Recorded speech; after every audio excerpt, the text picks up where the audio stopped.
Everyone, welcome back to our another vlog. तो आपने मेरा लास्ट व्लॉग देखा होगा मुक्तेश्वर धाम का। आई होप आप लोगों को अच्छा लगा हो। तो हम लोग निकल रहे हैं जागेश्वर धाम के लिए। जागेश्वर धाम में हम लोगों ने स्टे नहीं करा था और ये हमारी गलती थी। अगर हम आप लोग भी जा रहे हो तो मैं आपको यही सजेस्ट करूंगी, आप लोग एक रात अल्मोड़ा में स्टे जरूर करिएगा, क्योंकि अल्मोड़ा के आसपास बहुत सारी सुंदर सुंदर जगह है जिसके बारे में आपको इस व्लॉग में पूरा दिखाऊंगी। सेकेंड थिंग, हम लोगों ने मुक्तेश्वर स्टे करके हम लोगों ने जब जागेश्वर धाम गए, हमारा ट्रैवल का टाइम आना जाना बहुत सारा वेस्ट भी हुआ, क्योंकि वहाँ जागेश्वर धाम के नियर बाय वाटरफॉल भी है, डोल आश्रम भी है। जागेश्वर धाम में भी आप स्टे कर सकते हो, वहां भी बहुत सारे स्टे बने हुए हैं, होटल्स, हॉस्टल्स, रूम्स और आपके ये धर्मशाला वगैरह सब बनी हुई हैं। तो मैं आपको दिखाऊंगी सारी चीजें। प्लस जागेश्वर धाम जाके तो मतलब बहुत ही अच्छा लगता है। काफी लोग अब रील्स देख के जा रहे हैं, तो मैं भी आप लोगों को सजेस्ट करूंगी आप जाइएगा जरूर। बहुत सुंदर जगह है और जो लोग महादेव को मानते हैं उनको तो डेफिनेटली जाना ही चाहिए। चलिए, मेरे इस व्लॉग में आप एंड तक बने रहिएगा, तभी आपको सारी चीजें मैं आपको ब्रीफ में बता पाऊंगी। तो हम लोग मुक्तेश्वर धाम से निकलकर आधा 1 किलोमीटर आगे चले और ये हमें कट दिखाई दिया जो था डोकाने वाटरफॉल के लिए। डकोला वाटरफॉल का खुशबू छोड़ दी है। कहाँ पे लेके जा रहे हैं? डकोला वाटरफॉल। हाँ, डकोले वाटरफॉल। उस्ताद, ये तो नीचे उतराइए, सीएनजी चलाओ। खुशी, इतनी खुशी मुझे आज तक नहीं हुई। और ये वाटरफॉल 36 किलोमीटर था मुक्तेश्वर धाम से। तो अगर हम लोगों ने अल्मोड़ा में स्टे किया होता तो हमें वापस मुक्तेश्वर नहीं आना पड़ता। और इस सिर्फ 36 किलोमीटर के हमें कम से कम 2.5 से 3 घंटे लगे पहुंचने में, क्योंकि यहाँ की रोड्स बहुत ज्यादा पतले पतले हैं, तो थोड़ा गाड़ी भी देखकर चलानी पड़ती है। और सेकंड थिंग, अगर हम लोगों ने अल्मोड़ा में स्टे किया होता तो वहां से हमें जागेश्वर धाम जाना थोड़ा इजी रहता, हमारा आधा रास्ता कवर अप हो जाता। और अल्मोड़ा के पास ही बहुत सारी जगह हैं जो हम कवर कर सकते थे। तो अल्मोड़ा से 20 किलोमीटर की डिस्टेंस पर है डोकाने वाटरफॉल, जहां हम जा रहे हैं। और हम यहाँ से जाने के बाद हम वापस अल्मोड़ा में स्टे कर सकते थे। तो अल्मोड़ा से 35 किलोमीटर है जागेश्वर धाम। जागेश्वर धाम के पास ही है दंडेश्वर टेम्पल और डोल आश्रम। इन तीनों जगह के बाद अल्मोड़ा के आसपास ही गोलू देवता टेम्पल, कतारमल सन टेम्पल और कसार देवी टेम्पल भी है। अगर आप लोग चाहें तो इन सब जगहों के भी दर्शन कर सकते हैं और घूम सकते हैं, काफी सुंदर जगह है ये। तो हम लोग सबसे पहले पहुंचते हैं डोकाने वाटरफॉल।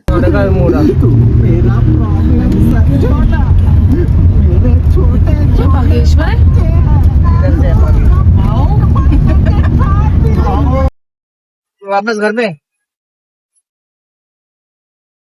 उस्ताद, दिक्कत हो गया यार, यहाँ पे मैंने गाड़ी खड़ी कर दूं ऊपर। और ये हम लोग पहुंच गए अपनी लोकेशन पर, बट यहाँ नीचे जाने से पहले हम लोगों ने रास्ता देखा, बहुत ही गंदा रास्ता था। तो हमने बच्चों के साथ रिस्क नहीं लिया।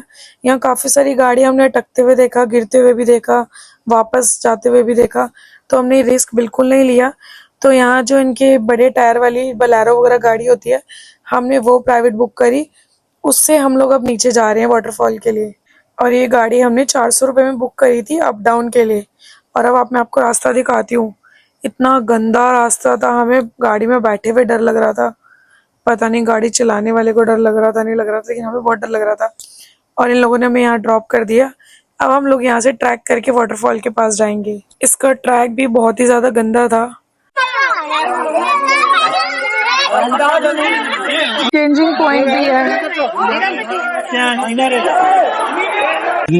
सराय में खाने लगे वो ठेके तो खा लो भाई, मैंने बता। और ये आने का रास्ता एकदम खड़ी चढ़ाई होती है ना, उतरने में ज्यादा डर लग रहा था चढ़ने से ज्यादा। तो और बहुत सारे लोग तो स्लिप भी हो रहे थे। अब हम थक कर जा रहे हैं वापस होटल। हमारा सेकंड डे का भी मुक्तेश्वर में ही स्टे बुक था, इसलिए हमें 2.5 से 3 घंटे लगे वापस पहुंचने में। फिर हमने खूब सारी मस्ती करी, खाना खाया और हम लोग सब सो गए। अब नेक्स्ट डे, अब हम सारे उठकर रेडी होकर सबसे पहले हम पहुंचेंगे जागेश्वर धाम, उसके बाद देखेंगे कहाँ कहाँ जा सकते हैं। खुशबू, कहाँ जा रहे हो? नैनीताल, जहाँ पर हम पहले से ही गए हुए हैं। और गप्पू तुम कहाँ जा रही हो? हो ही नहीं पाएगा, उधर बस लगी हुई है। मुक्तेश्वर से जागेश्वर धाम 77 किलोमीटर के डिस्टेंस पर था, तो हम ये लोहा घाट होते हुए निकलेंगे। और हमें बहुत ज़्यादा ट्रैफिक मिला था, जबकि हम लोग वीकडेज में गए थे, वीकेंड पर नहीं गए थे, इसलिए हमारा थोड़ा टाइम ज़्यादा वेस्ट हुआ। हमें 3 से 4 घंटे लगे थे जागेश्वर धाम पहुंचने में। और ये उसके बाद हमने लोहा घाट वाला रूट पकड़ा, जिसके थ्रू हम लोग जागेश्वर धाम पहुंच पाए। और जैसे जैसे रास्ता निकल रहा था, तो और ज्यादा रोड्स पतले होते जा रहे थे, और ऐसा लग रहा था हम और ज्यादा हाइट पर जाते जा रहे हैं। ये नैनीताल से काफी ऊपर है, मुक्तेश्वर धाम से भी ऊपर ही है, बट अल्मोड़ा से सिर्फ ये 1 घंटे का रास्ता है। तो अगर आप लोग आ रहे हो तो मैं ये एडवाइस करूंगी, आप अल्मोड़ा में आप लोग एक रात रुकिएगा। और हमें मुक्तेश्वर धाम रुकना पड़ा क्योंकि हमारा पहले से स्टे बुक था, इसलिए वो यहाँ से जा रहे हैं। तो हम लोग यहाँ पहुंचे 3.5-4 घंटे में। और ये रहा group of temple Dandeshwar and Jageshwar. यहाँ वीकडेज में भी बहुत ज्यादा रश था, तो यहाँ का जो मैनेजमेंट है बहुत अच्छा लगा मुझे। कार पार्किंग एरिया काफी बड़ा बना रखा था, बट मंदिर से 3 से 4 किलोमीटर पहले ही हमें यहाँ पे गाड़ी पार्क करने को बोला गया ये जो लोकल गाड़ी है आपको वहां मंदिर पहुंचा देंगी, जिन्होंने हमसे चार्ज किया 50 रुपए पर पर्सन। तो अब हम ये लोग लेकर जा रहे हैं गाड़ी के थ्रू। ये रास्ता और भी ज्यादा पतला था, और हम रिस्क नहीं ले सकते थे क्योंकि पता नहीं मंदिर के पास हमें पार्किंग मिले ना मिले, तो हमें वापस आना पड़ता। वैसे वो लोग अलाउड ही नहीं कर रहे थे आगे गाड़ी लेके जाना, बट हमने वहां जाके देखा, वहां बाहर की गाड़ियां आई हुई थी। ये हमें इन्होंने यहाँ पर ही ड्रॉप कर दिया। अब यहाँ से हमें पैदल जाना है मंदिर की ओर। यहाँ पर उन्हीं लोगों की गाड़ी अलाउड की गई थी जिनका यहाँ पे स्टे बुक है। आप ये लोग देख पा रहे हो कि यहाँ पे बहुत सारे होटल्स, धर्मशाला अवेलेबल है। तो अगर किसी का मन है यहाँ का सब कुछ एक्सप्लोर करने का, या तो आप अल्मोड़ा में स्टे कर सकते हैं या फिर जागेश्वर धाम में भी स्टे कर सकते हैं। जिन्हें आरती अटेंड करनी है और अच्छे से दर्शन करने हैं, यहाँ टाइम स्पेंड कर सकते हो आकर। आपको मैं एक ही करके मृत्युंजय, ये एक होटल है, और बहुत सारे हैं जो आप देख पाओगे। और यहाँ पेड पार्किंग है, गाड़ी की, स्कूटी की, ट्रक की, सब चीजों की। प्लस यहाँ उन्हीं लोगों को अलाउड किया जाएगा जिनकी यहाँ पे बुकिंग है ऑलरेडी कंफर्म, स्टे बुक है मतलब। 100-200 मीटर की दूरी पर चलते चलते हमें दिखाई दे जाता है मंदिर। कहा जाता है जागेश्वर धाम में 100 से भी ज्यादा शिवलिंग है। तो चलिए चलते हैं हम लोग। सबसे पहले अपने यहाँ पे मुझे शूज स्टैंड तो कहीं नहीं दिखाई दिया, तो हम लोगों ने जहाँ से प्रसाद लिया था हमने वहीं अपनी स्लीपर सबमिट करा दी थी, और हमने प्रसाद लिया मंदिर में चढ़ाने के लिए। और अब हम लोग जा रहे हैं मंदिर की ओर। वहां जाकर मैंने देखा जहाँ जागेश्वर महादेव है वहां बिल्कुल भी रश नहीं था, बल्कि श्री महामृत्युंजय मंदिर के अंदर ज्यादा रश था। तो हम लोगों ने सोचा चलो हम भी यहाँ दर्शन कर लेते हैं, क्योंकि यहाँ पे बहुत सालों पुरानी शिवलिंग है विराजमान, और जगह जगह आपको यहाँ शिवलिंग दिखाई देगी। हर जगह छोटे से छोटे मंदिर बने हुए हैं, 100 से भी ज्यादा। ये मंदिर पहाड़ों की बहुत ज्यादा ऊंचाई पर है, तो यहाँ मौसम कभी भी बदल सकता है। इसलिए हमने बच्चों को स्वेटर और जैकेट बना रखे थे, क्योंकि एकदम बारिश का मौसम हो गया था, तो ठंडी ठंडी हवाएं चलने लगी थी। तो प्लीज अगर आप लोग जा रहे हो तो आप शॉल या ठंड के थोड़े से कपड़े रख सकते हो। और ये रहा वो पेड़ जिसे अर्धनारीश्वर वृक्ष कहा जाता है, जिसे कहा जाता है माँ पार्वती और भगवान शिव का ये एक रूप है। नीचे से एक जैसा दिखेगा और ऊपर जाके अलग अलग हो जाते हैं। मैंने फर्स्ट टाइम देखा ये ऐसे पेड़ कि जोड़े से बने हुए हैं। और कहा जाता है कि भगवान शिव जी शिवलिंग के रूप में सबसे पहले यहीं से पूजना स्टार्ट हुआ था। और फिर मुझे दिखाई देता है एक और वृक्ष, और ये पेड़ बिल्कुल ना गणेश जी का स्वरूप दिखाई दे रहा था। और इधर से ही, इधर मंदिर के पीछे एक छोटी सी नदी है जहाँ लोग पत्थरों से अपना घर बना रहे थे। कहते हैं अगर जो लोग अपना घर बना के जाते हैं पत्थरों से, उनकी मन्नत पूरी होती है और उनका अपना घर बन जाता है। तो यहाँ से अब हम लोग निकले तो बाहर आके देखा यहाँ एक कुंड भी बना हुआ था।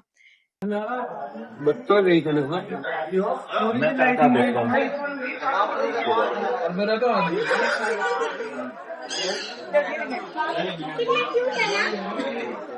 और ये रहा ज्योतिर्लिंग जागेश्वर मंदिर। ये लिखा था यहाँ पर, बट ये हमारे जो 12 ज्योतिर्लिंग है उसमें नहीं आते हैं। और यह श्री बाटुक भैरव मंदिर कहा जाता है। मंदिर के बाद यहाँ दर्शन करके जरूर आइएगा। और ये चावल यहाँ चढ़ते हैं। अगर आप लोग यहाँ पर आ रहे हो तो डेफिनेटली यहाँ पे विजिट करना। शीतला माता मंदिर गुफा। हम सबको बहुत भूख लग रही थी तो हमने किया लंच। यहाँ खाना बहुत रीजनेबल है, अच्छे से अच्छे रेस्टोरेंट में, एक्सपेंसिव कुछ भी नहीं है। और हम लोग निकल पड़े कार पार्किंग में अपनी गाड़ी लेने के लिए। वही हमने 50-50 रुपए में बुक करा। और ये रहा दंडेश्वर टेम्पल। ये भी बहुत सुंदर है। यहाँ बारिश होने लगी थी इसलिए हम लोग नहीं घूम पाए। और यहाँ से सिर्फ 40 किलोमीटर दूर है डोल आश्रम। तो अगर आप लोग जागेश्वर धाम जा रहे हो तो आप डोल आश्रम भी जरूर घूम कर आइएगा। और हमें लेट हो रहा था इसलिए हमें दिल्ली आना था किसी रीजन से, तो हम लोग निकल पड़े दिल्ली के लिए। और दिल्ली था यहाँ से 440 किलोमीटर। हमें लगभग 10 घंटे लगते हैं दिल्ली पहुंचने में। आप चाहो तो नैनीताल स्टे करके भी आ सकते हो। बाय बाय करो। Bye bye. हम लोगों ने दर्शन कर लिए। मेरे टीका कुछ ज्यादा ही अलग जगह पे लगा है। अगर आपको मेरा व्लॉग अच्छा लगे तो लाइक जरूर करना, और सब्सक्राइब करना, और कमेंट करके बताना क्या अच्छा लगा। हाँ। ऐसे ही मैं आपको और भी जानकारी देती रहूंगी। Bye bye.